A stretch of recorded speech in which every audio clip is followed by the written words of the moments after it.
Ba'zida bir qarashda yechilmasdek tuyulgan jinoyatlarning ortida faqat tergov emas, tibbiy bilim ham turadi. Aynan mana shunday paytda sud tibbiy ekspertlari ishga kirishadi. Ular faqat tibbiy tekshiruvlarni amalga oshirish emas, balki adolatni tiklash yo'lida ham xizmat qilishadi. Chunki ba'zida jinoyat joyidan topilgan bir tola soch, bir dona qon dog'i yoki ko'zga ko'rinmas jarohat haqiqat kalitiga aylanishi mumkin. Muxbirimiz Nigora Ko'chmurodova soha faoliyati bilan tanishdi. Inson hayoti va huquqi ustuvor bo'lgan davrda sud tibbiy ekspertiza sohasi alohida o'rin tutadi. Sud tibbiyoti bu faqat tibbiy fan emas, balki qonun va adolat uchun xizmat qiluvchi murakkab va mas'uliyatli yo'nalishdir. Sud tibbiy ekspertiza bu tibbiyotning asosiy yo'nalishlaridan biri.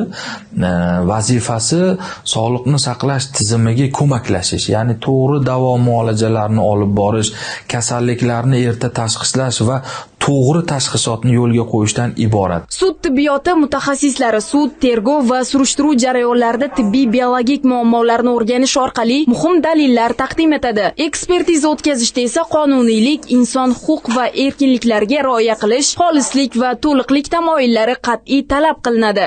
Ekspertiza tadqiqot ishlarimizda turli xil ekspertizalar o'tkaziladi. Mana bu ko'rib turgan mikroskopda taqqoslovchi mikroskop hisoblanadi. Voqea joyida olingan soch tolasi bilan jabrlanuvchi yo bo'lmasa ish bo'yicha o'tuvchi shaxslarning soch tolalari bir vaqtni o'zida bitta ko'ruv maydonida ko'rib xulosaga kelinadi. Tekshirish obyektlari tirik shaxslar, marhumlar jasadlari va ularning qismlari, ashyoviy dalillar va ish materiallaridir. Sud tibbiy ekspertizani o'tkazish uchun surishtiruvchi, tergovchi, prokuror yoki sud qarori asos bo'ladi va tekshirish natijalari hujjat bilan rasmiylashtiriladi. Mana hozirgi kunda juda ham ko'payib ketgan zakladchik deyiladi, giyohvand moddalarni tarqatish yo'llaridan bittasi. Mana shunaqa holatlarda hibsga olingan yoki ayblanuvchi shaxslar iste'mol qilganmi shu moddalarni, o'zi ham iste'mol qilganmi yoki yo'qmi degan savolga javob berishimiz ham mumkin bo'ladi mana shu bizning tekshiruvlarimiz natijasida. Markazning asosiy maqsadi zamonaviy talablarga javob beradigan, yuqori malakali va xalqaro standartlarga mos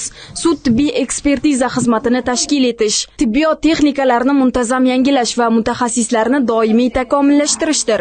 Sud tibbiy ekspertiza inson qadri va adolat uchun xizmat qiladigan eng nozik va mas'uliyatli sohalardan biridir. Har bir qaror, har bir xulosa inson taqdiriga ta'sir qiladi. Shu bois bu sohada ishlash jiddiy bilim, yuksak kasbiylik va yurakdan mas'uliyatni talab qiladi. Nigora Ko'chmurodova, Zahro Kozimjonova, Oxun Normurodov, Ovoz informatsion dasturi uchun Toshkent.